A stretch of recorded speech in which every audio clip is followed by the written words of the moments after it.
Amém, meus irmãos, a paz do Senhor. Vamos ler a palavra, abrindo a nossa Bíblia, na primeira epístola do apóstolo Pedro, capítulo 2. Glória a Jesus. Amém, irmãos? Quem já encontrou, diga amém. Diz assim, irmãos, o texto da palavra.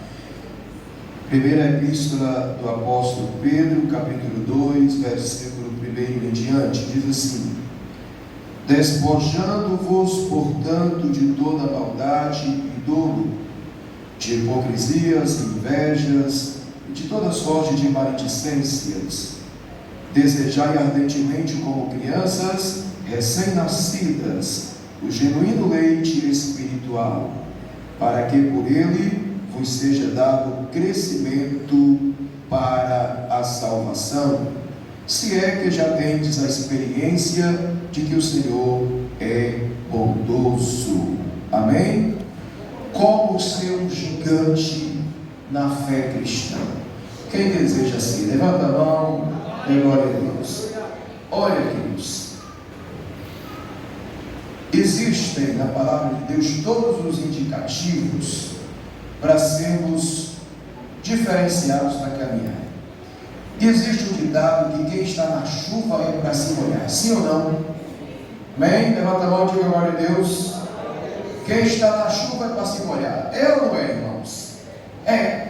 Se nós somos cristãos, irmãos, se nós estamos caminhando a militância da fé cristã, se um dia abraçamos a fé cristã, então, irmãos, já que estamos sendo crentes, servos de Deus, o interessante é ser crente para valer, sim ou não? Sermos crentes fortalecidos, crentes que venhamos entrar de cabeça nessa caminhada, nesse evangelho que foi nos oferecido de graça para as nossas vidas. Então não dá para ficarmos lá, meio cá, fracos que nem caldo de piaba, como é o ditado por aí afora. Mas nós temos que sermos fortes, irmãos, crentes de verdade, para valer mesmo, crente que fala em língua estranha, que profetiza, que dá glória a Deus com a mão levantada, que dá aleluia, que ora e chora na presença de Deus, que vem, irmão, para a casa de Deus com aquele desejo na alma, de ir para o culto de ensino da palavra, o culto de oração, culto do círculo de oração, a escola bíblica dominical, ou seja, crente de mão cheia, crente convicto, ousado, crente determinado, que não tem dúvida na sua salvação, mas que sabe que Jesus é realmente o maior tesouro que temos, a maior riqueza que temos, a maior herança que possuímos. Jesus é a razão de estarmos vivos, estamos aqui na igreja.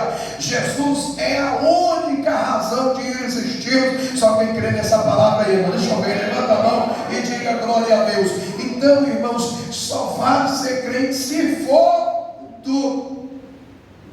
Se não for para ser crente com tudo, é como disse Paulo, somos os mais miseráveis dessa terra. Porque, irmãos, para ser crente tem que estar enquadrado com a doutrina da palavra de Deus. Para ser crente não está enquadrado, estamos perdendo tempo nessa caminhada, porque é a palavra de Deus que é a bússola que nos conduz, que nos dá o norte da nossa caminhada para chegarmos lá na glória, para chegarmos nos céus. Então, irmãos, se é para ser crente, vamos ser crente com tudo, glória a Jesus, crente para ir para o céu, para a glória. E segundo a palavra de Deus nos diz, irmãos, como somos regidos por ela, existem várias coisas que não podemos fazer nessa terra, muitas coisas nós não podemos praticar nessa terra, porque a palavra de Deus nos proíbe, nos ensina o que devemos e o que não devemos fazer. Então, irmãos, não dá para ficarmos aqui norteando entre dois pensamentos, cocheando para onde que vamos, se vamos ou se vamos ficar, se vamos para frente ou se vamos para trás. Não, tenhamos confiança, como disse o apóstolo desconhecido da carta de Hebreus, corramos a carreira que nos está proposta, irmãos, crendo no Senhor Jesus que é o autor e consumador da nossa fé, acreditando que a vitória é nossa, que há uma recompensa extraordinária, que vale a pena ser crente, porque logo, logo estaremos lá nos céus de glória, e Jesus nos dando os parabéns, dizendo: seja bem-vindo, filho, seja bem-vinda, filha, porque você venceu. Olha o que eu preparei para você, olha o que está preparado para você, e nós, irmãos, será extraordinário na glória eterna. Só quem deseja ir para lá de verdade, irmão, deixa eu ver, levanta a mão, da glória a Deus de novo. Então, para isso, nós temos que só se tornarmos gigantes na fé, para vencermos, porque senão ficaremos pelo caminho, irmãos, porque senão nos atrapalharemos, nos embaracemos como os 10 espias que ficaram para trás, cocheando entre dois pensamentos, sem crer no Deus poderoso que ele servia, e eles ficaram pelo meio do deserto, não chegaram na terra prometida, não atravessaram o rio Jordão, não tocaram na promessa, no troféu que estava aguardando a eles. Eram crentes gafanhotos, formiguinhas, que não tinham coragem para seguir a caminhada, que não tinha ousadia, que não tinham fé para chegar lá. E tem muitos crentes assim, irmão.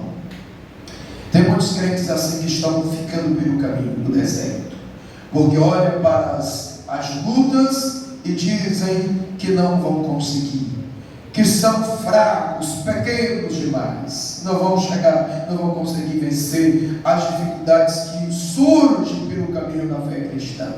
Mas para nós vencer, nós temos que tornarmos gigantes na fé cristã. O que é isso, pastor? Crentes fortes, crentes poderosos na presença de Deus, crentes fervorosos, crentes determinados. A Bíblia diz, irmão, lá em Romanos, na carta de Paulo aos Romanos, capítulo 12: sedes fervorosos servindo ao Senhor. O que é isso, pastor? Fervoroso, irmão, é você ser zeloso, otimista, corajoso, determinado, alegre, feliz, irmão, de cabeça erguida, diante da crise, da escassez de dinheiro, de pão, de tanta coisa boa, mas você tem a melhor delas. Você tem Jesus, eu tenho Jesus, a igreja tem Jesus para prosseguir a caminhada, para nada embaraçar. Não existe motivo maior do que ter Jesus na vida para prosseguir a caminhada. Tudo pode faltar aqui nessa terra, mas no Salmo 23 está dizendo: o Senhor é meu pastor, nada me faltará. No hebraico está dizendo assim: o Senhor é meu pastor e ele não me falta. Porque tem muitas pessoas que confundem esse texto dizendo: o Senhor é meu pastor, nada me faltará. E por que está me faltando isso? Por que está me faltando aquilo? Por quê? Não, irmão, a interpretação correta é essa: o Senhor é meu pastor e ele não me falta. Ele não me falta na riqueza e nem na pobreza, nem na fartura e nem na escassez, nem no choro e nem no pranto, nem na alegria, nem no sorriso. Ele sempre vai estar comigo e com você nessa caminhada. É como disse Paulo: eu já aprendi a viver em toda e qualquer situação, sem ter fartura como sem passar por escassez, sem ter abundância como também passar por pobreza. Mas tem uma coisa: tudo posso naquele que me fortalece. Ele não me falta, ele me supre. A sua presença me supre, a sua presença me põe de pé, a sua presença me alegra, a sua presença faz a diferença na minha vida. Deixa eu ver se faz na tua também. Levanta a mão, diga glória a Deus. É isso, irmão. O importante é que Jesus não falta na nossa vida. Aleluia. Mas pastor, como é que eu devo fazer?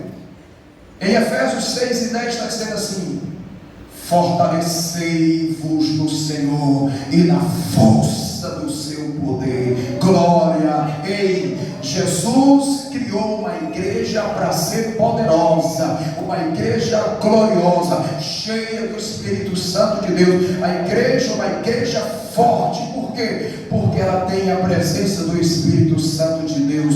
O Espírito de Deus está nela, na vida de quem é a igreja? É eu, irmão, e você. Ou seja, o Espírito Santo está na nossa vida e tem que estar, irmão. Se não tiver na nossa vida, vamos vasculhar a casa, vamos vasculhar a dracma, onde que está, onde que se perdeu a dracma perdida, vamos vasculhar as coisas, porque o Espírito Santo tem que estar na vida do crente, na vida da moça, do rapaz, do jovem, do obreiro, da irmã, da mãe, do pai de família, do pastor, do ministério. O Espírito Santo tem que estar na vida da igreja, na vida do crente. Por isso ele tem que ser um crente gigante na fé, que rompe com as dificuldades do dia a dia da vida. E o primeiro passo, irmão, para nós sermos uma vida sendo gigantes, para sermos gigantes na fé, vamos começar pelo que o apóstolo Pedro disse aqui, despojando, portanto, de toda maldade, dolo, hipocrisia, inveja e toda sorte de maledicência. Ou seja, larga essas coisinhas, irmão, que isso aí atrapalha a vida do crente. Isso é como água que é colocada no leite. O leite é branco e a essência do leite está na pureza do leite. Mas quando você coloca água no leite, ele continua branco, mas a sua essência foi embora, já não existe mais. Essas coisinhas na vida do cristão, na vida da igreja, irmão, essas coisinhas como hipocrisias, inveja e toda sorte de maledicência, é como uma injeção de fraqueza, é como colocar água no leite, ele continua branco, mas perde sua essência. Ou seja, o cristão com essas coisas, ele continua com a cara de cristão, com a roupa de cristão, como se fosse cristão, mas fraco que só caldinho de piaba, igual eu já disse aqui, fraquinho, sem essência, porque estas coisas tiram a essência da vida cristã.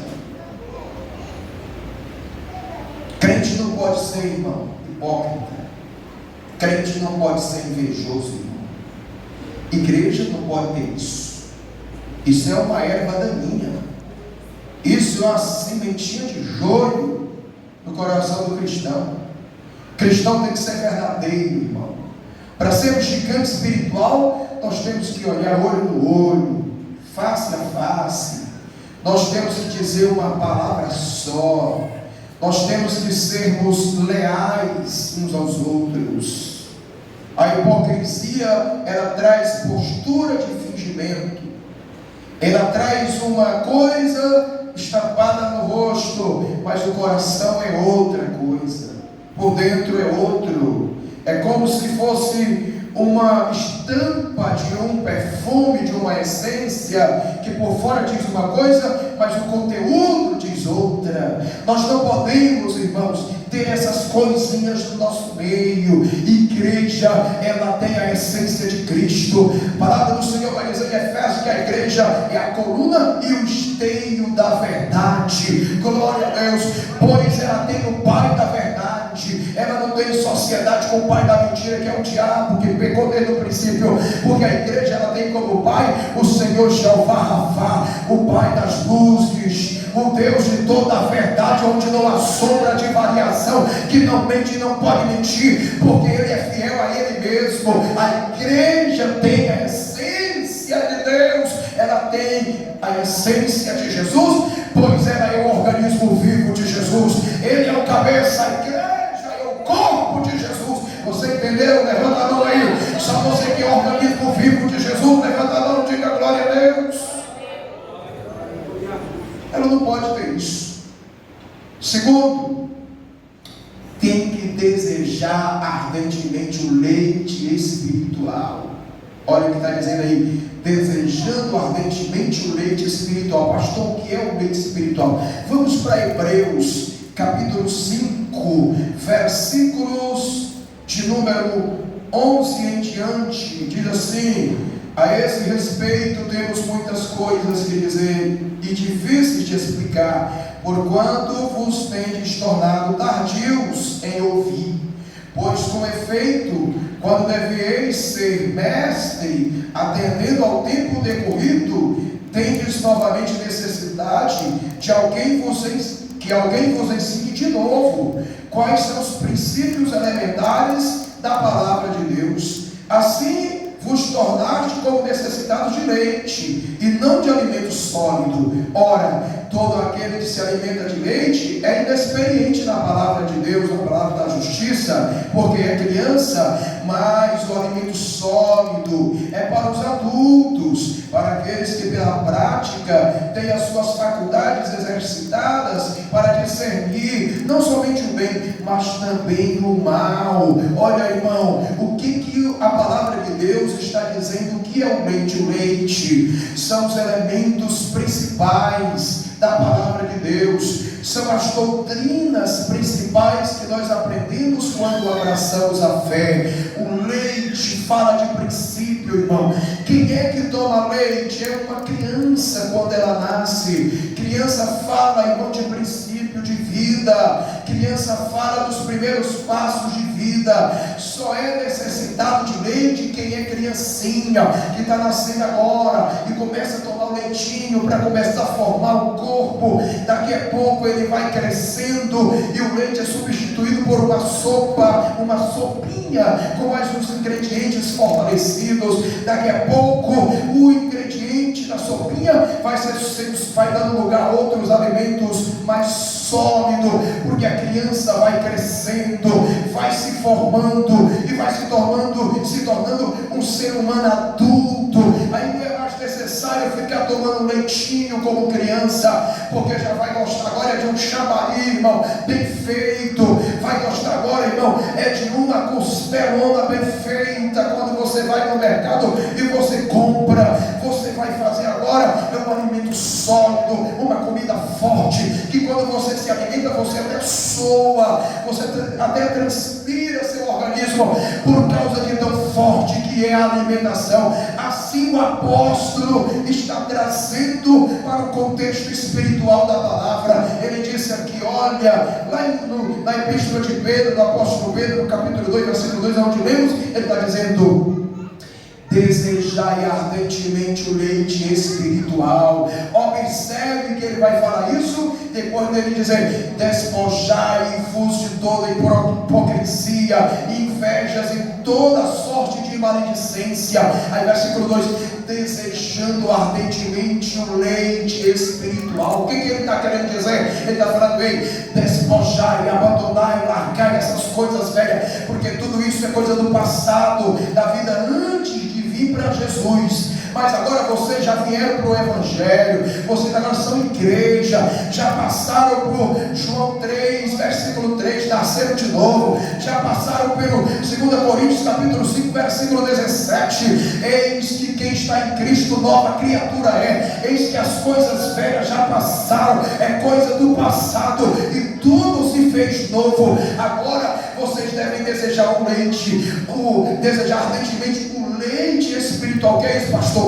O princípio da palavra de Deus, o princípio da palavra, que quando você abraça a fé, você é discipulado nela, você aprende sobre o princípio de servir a Deus, como servir a Deus, o princípio, a doutrina da santificação, do batismo nas águas, a doutrina da contribuição da obra de Deus na igreja do Senhor, a doutrina, irmão, da nova vida, do novo nascimento. Você vai aprendendo, você vai construindo a sua vida espiritual nesse processo. Aí lá na carta do escritor desconhecido aos Hebreus, ele vai dizer assim: ei, eu tenho tantas coisas profundas para ensinar para vocês. Eu queria ensinar tanta coisa boa para vocês, coisa mais profunda para vocês na palavra. Já queria ensinar para vocês escatologia, queria ensinar para vocês sobre as profecias, queria ensinar para vocês sobre a existência do inferno, a existência da glória eterna no céu,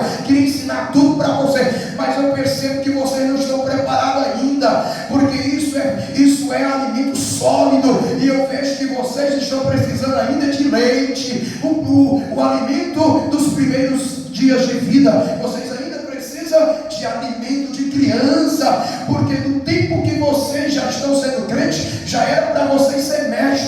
palavra, ser um exegese da palavra, ser um pregador, ser um sacerdote, ser um ministrante, ser uma profetisa, um profeta. Mas eu percebo que não dá para falar de coisas profundas com vocês, porque vocês ainda estão lá no leitinho espiritual.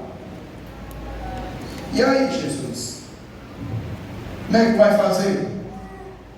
Como ser um gigante na fé cristã? Desejando o leite espiritual, irmão. Passando pelo leite, avançando na comida sólida. Glória a Jesus. Acontece que tem cristão, irmão, que ainda eles estão no leite. Ainda estão tateando na fé. Ainda estão embaraçando com coisinhas mínimas. Não cresceram na palavra. Não conhecem a palavra. Não conhecem os princípios elementares da palavra, que são os primeiros ensinamentos. Ainda não pode pregar o evangelho sobre a salvação, porque não sabe discernir para o pecador. Por que eu prego salvação? Por que eu sou crente? Por que eu faço parte da igreja? Por que eu digo que sou salvo e as pessoas debocham de mim? Salvo, olha aí, o pecador desse jeito que é salvo. E eu pela palavra, vem cá, vamos conversar um pouquinho aqui. Deixa eu te mostrar uma coisinha. Sim, sou um pecador, mas sou um pecador arrependido e lavado com o poderoso sangue de Jesus. No dia que eu abracei a Ele e confessei meus pecados para Ele. E você deve fazer o mesmo. A salvação é pela graça, não é preciso pagar nada, porque Jesus já pagou o preço da cruz. Isso é o princípio do evangelho. Não é preciso carregar pedra na cabeça, saco nas costas, caminhar 2 quilômetros de joelho, subir ao calçadão da catedral com a cruz nas costas, porque Ele já levou a cruz nas costas, porque Ele já pagou o preço da cruz, Ele já fez isso por mim. Agora eu já sou salvo, porque eu confessei Ele como Salvador. E você, para ser salvo, só basta fazer isso. Aí tem cristão que não sabe. Ele é mais triste do que quem não é crente, que nunca conheceu o evangelho. Ele é mais frustrado do que quem nunca viu o evangelho, nunca teve uma experiência com o evangelho. Ao invés de ser um gigante na fé, ele é um crentinho gafanhoto como os 10 espias, que negaram o nome do Deus Todo-Poderoso, a sua palavra, todo o ensinamento, todas as experiências que eles viram no deserto, eles negaram. Ficaram pelo caminho, como tem muitos crentes ficando por aí. Como pastor, ser um gigante na fé, irmão, se alimentando do meio espiritual, desejando, que é isso? O evangelho na sua plenitude, conhecendo as doutrinas principais da palavra de Deus, para crescer na fé, para ser diferenciado. Glória a Deus. A igreja proporciona estudo. Tem muitos crentes que não querem nem saber estudar a palavra. A igreja proporciona cursos. Tem muitos que não querem nem saber disso. A igreja proporciona um curso de ensino da palavra. Tem muitos crentes que não estão nem aí para isso. Aí qualquer coisinha estão embaraçados, qualquer coisinha estão querendo desistir, qualquer coisinha estão querendo descer a cruz, parar, botar a cruz no chão e não querem mais prosseguir a caminhada, porque não vem motivos. Sabe por quê? Porque não foram, irmãos, alimentados com leite ainda estão lá atrás carecendo de leite. São crianças desnutridas, crianças desmamadas, crianças que não se alimentaram ainda com leite espiritual, que é o princípio da doutrina bíblica para quem abraça a fé. Glória a Jesus.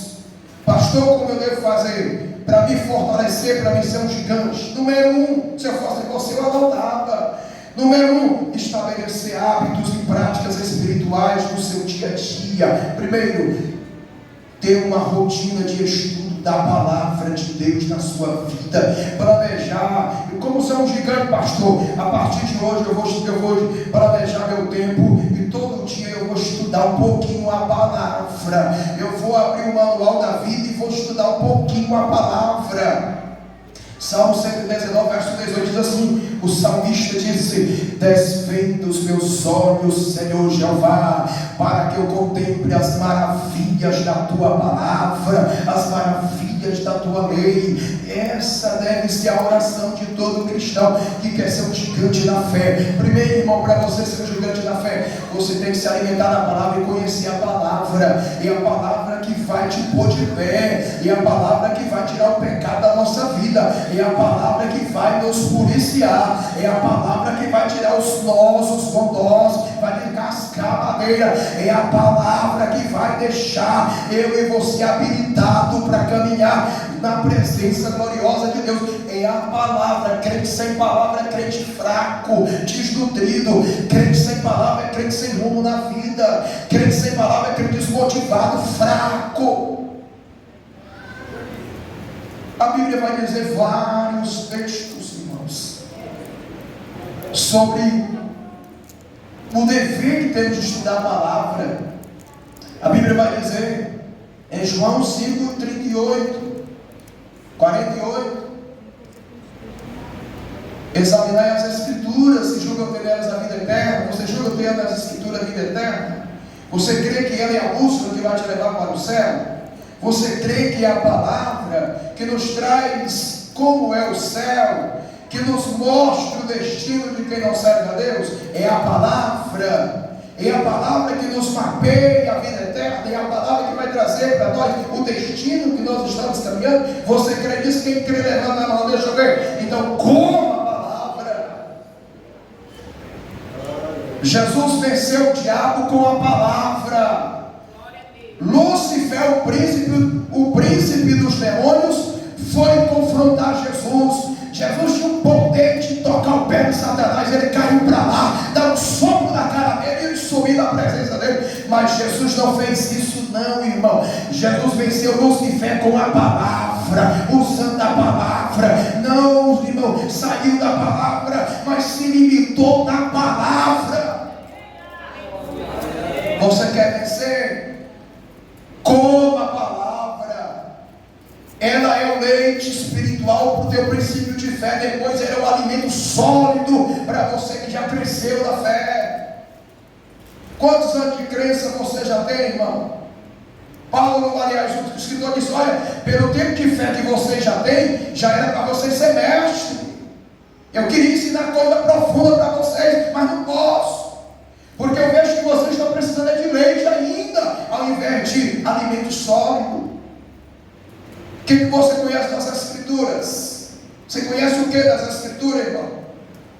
Você conhece quantos livros das Escrituras de cada rabo? Versículo por versículo, capítulo por versículo. Você conhece os Evangelhos? Quantos Evangelhos existem? Quantas cartas que Paulo escreveu? O que ele disse sobre elas? O que a palavra de Deus vai dizer sobre a vida cristã? O que ele vai ensinar para nós que somos cristãos que queremos ir morar no céu? O que você sabe sobre isso? Se nós pegarmos uma estatística dos muçulmanos, do Islã, eles dão um show de muitos crentes. Agora, um monte de crentes na igreja não estuda nada de Bíblia e quer ser crente.